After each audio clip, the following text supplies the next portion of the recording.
Hi guys, welcome to the channel Practical Reefer. My name's Mark. Now today, a bit of an earlier start. I'm off today and the lights aren't on, and as you can tell I have myself a bit of an algae problem.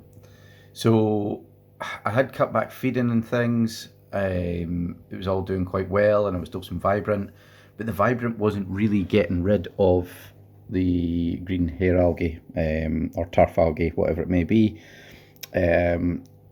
And then, so I stopped dosing Vibrant, thinking, it's not making much of a difference. And then that algae, although it wasn't cutting it back, it kind of exploded in growth. I think as well I was a bit busier and I was maybe feeding a little bit more pellet than I was frozen. I was feeding a lot of frozen before. So I've been doing my maintenance every week, but it's been a water change, a quick sort of scrub with the brush here and there on like the down pipes. I've been getting a quick wipe. Same with the wave maker, but that's popped back pretty quick. But the rocks have been more of an issue because it's kind of hard to get in and scrub them off, sometimes without taking them out, certainly at this stage. So I'm going to go wild today and give this tank a really good scrub. I'm going to take out the hang-on-back filters, I'm going to take out the heaters, give the side panel a good clean where that frag rack is, probably take off the lights as well because the brackets there, which you might not quite see, they get a little bit green at the bottom. Even though I did drop the water level, they still get quite a lot of moisture and a touch of algae grows in there, so that's something I'll do.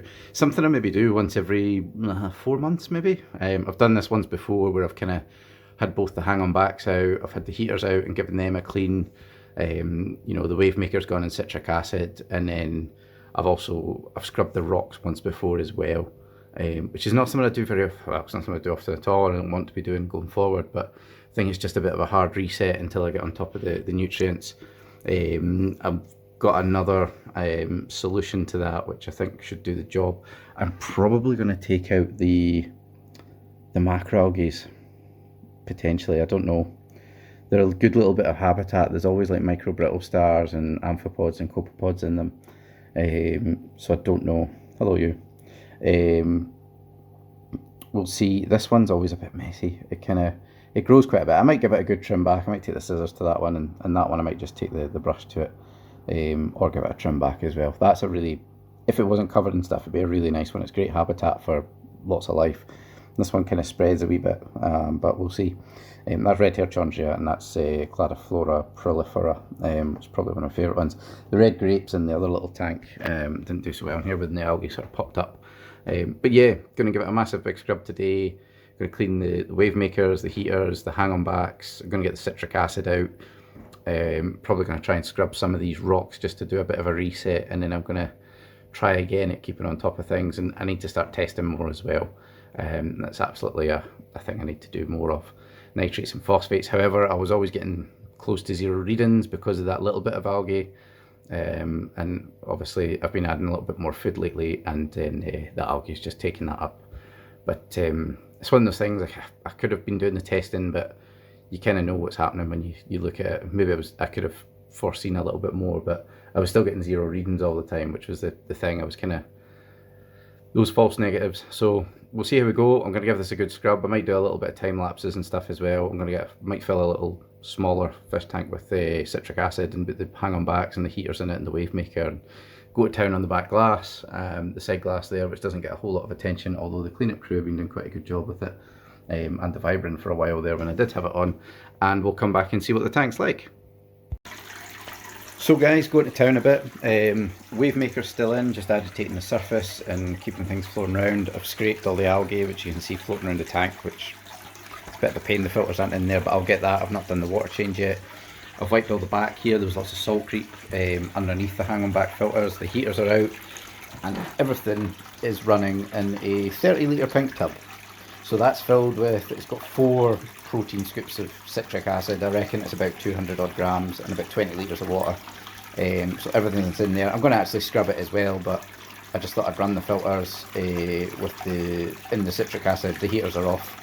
I've got my algae cleaner in there as well, the top hat, the probe for my temperature sensor, that had some coralline algae on it, which I don't really want, to be honest. I don't mind a bit of coralline on some of the plastics, but probably not on the temperature sensor. So that's what I'm doing just now, and we're going to start cleaning the tank now. So guys, quite a bit in now.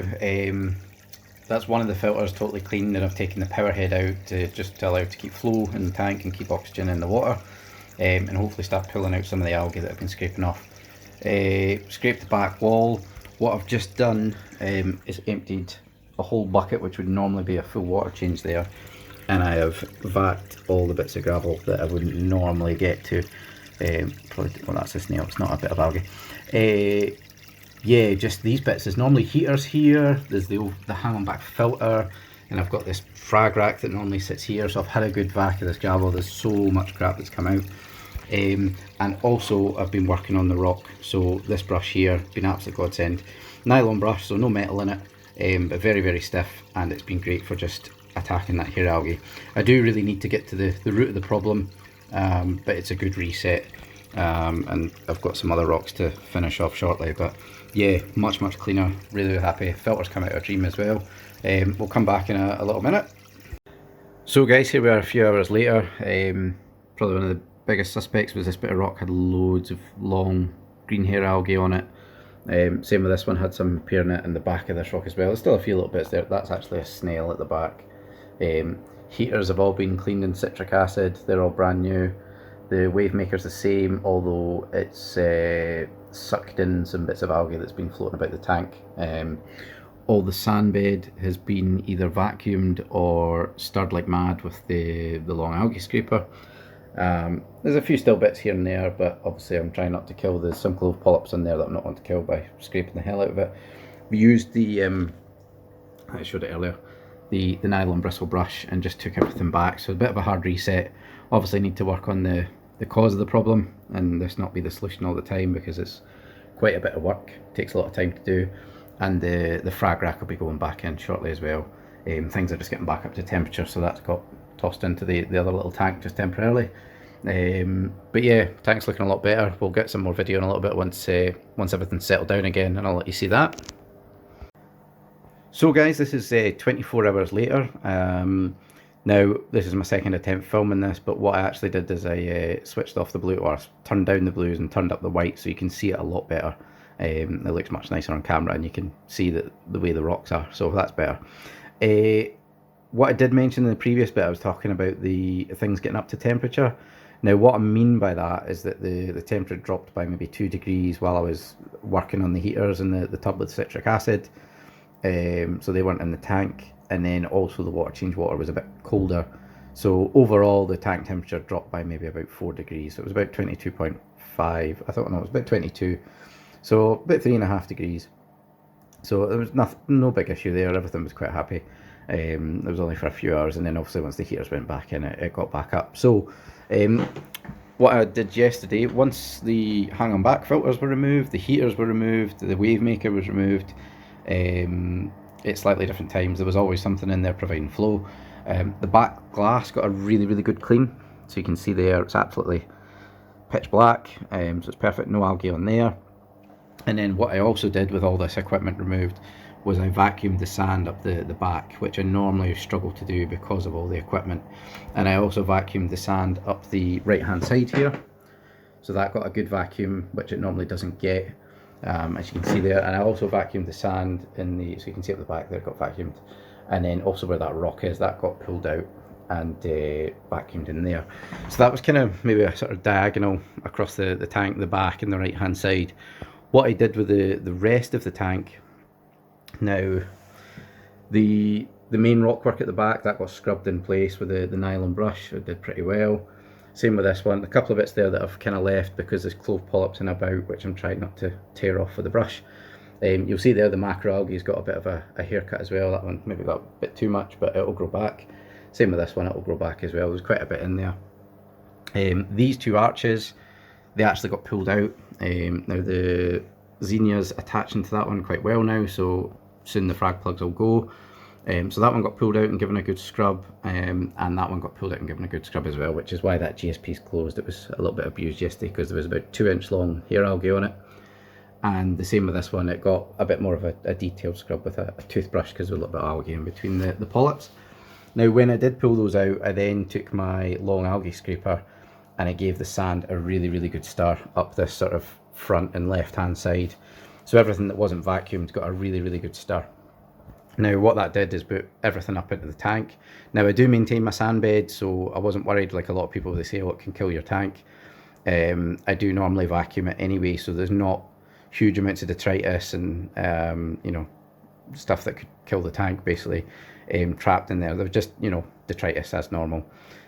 So that got stirred up. But what I did do is before, when I put the hang back filters back in, I'd just rinsed out the flosses and replaced and put them back in.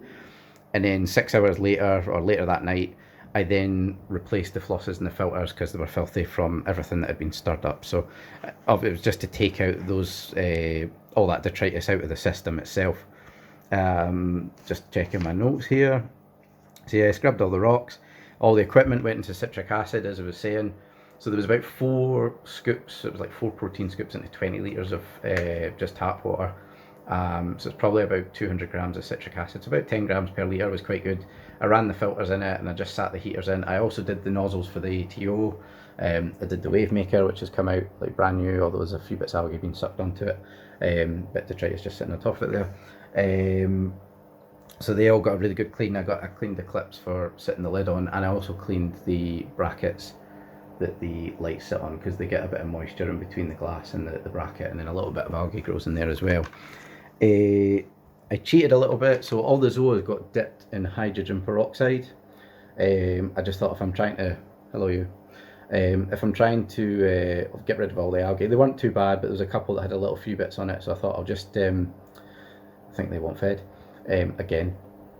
So I thought I'll get rid of the algae off the frag plugs and just, you know, go a sort of clean slate. So I got rid of them. We'll talk about the Euphilia later.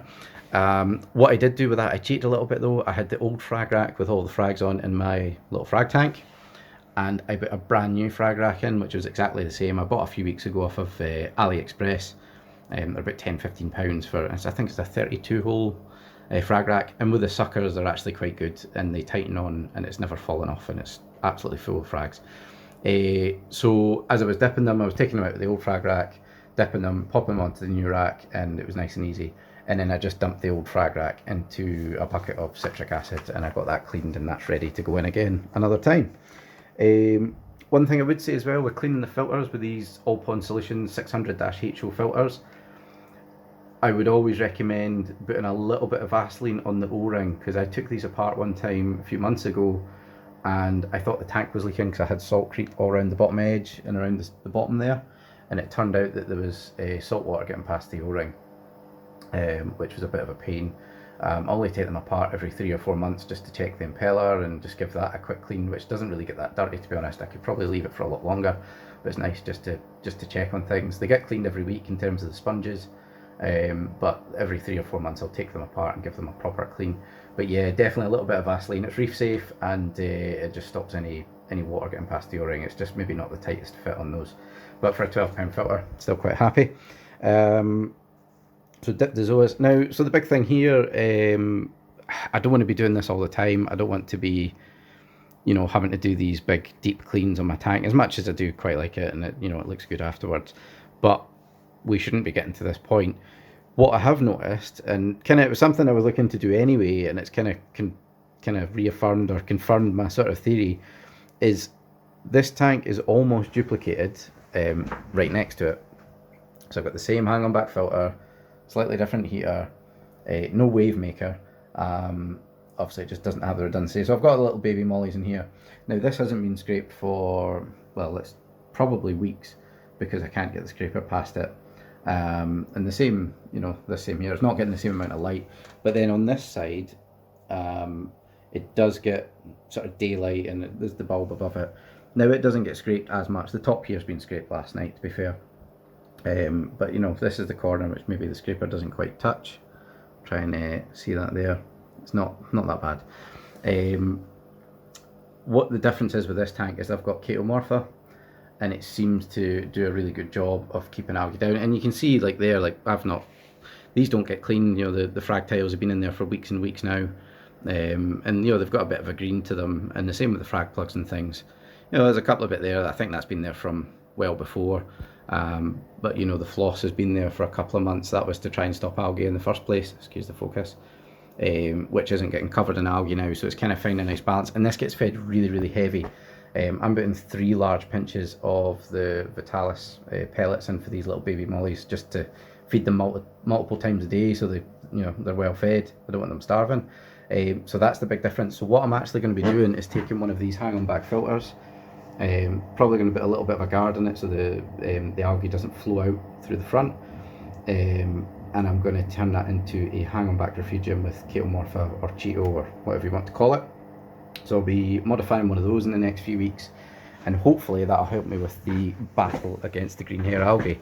So it was just to show you the tank there with the whites on and just to see all the algae gone. But I hope you enjoyed the video. Don't forget to give me a little like and a little comment below. Have you guys had any experience with tanks without a refugium or without Chaetomorpha running in it? Is it just difficult to control green hair algae? Because that's what I seem to be finding. There's just nothing to compete with it. And even when I am feeding less or feeding more, if I feed less, some of the corals are unhappy, and if I feed more, the green hair algae just